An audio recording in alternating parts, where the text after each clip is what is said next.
shqiptarve jo bojnë këtë pyetje. Ju thom drejt për drejt.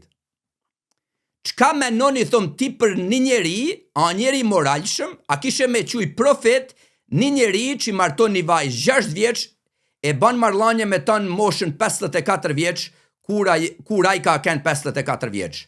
Ata thone, natyrisht shqiptari thot, jo, ajo njeri pa moralshëm. Mirë, thom. Çka kishe me ba ti, thom, që baba yt me ta marr gruan tënde? Thot, ai sa njeri, ajo njeri i keq, mirë. Mirë, thom, ju vllazën në Kosovë, ju thom.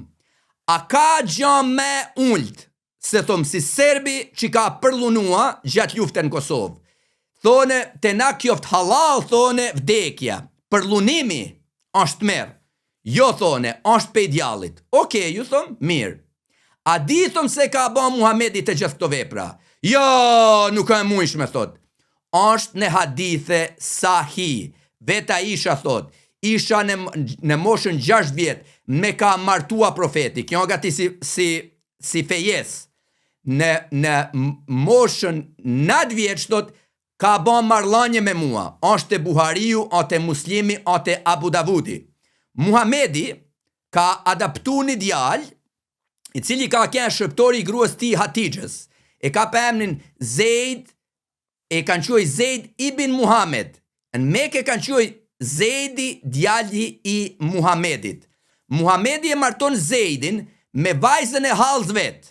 Muhamedi këtë vajzën e hallës, Zeynep bin Gjash, e i thot djalis vet të adaptuam, ja martoju me ta. Këta dy martohen, djali adaptuam me vajzën e hallës Muhamedit.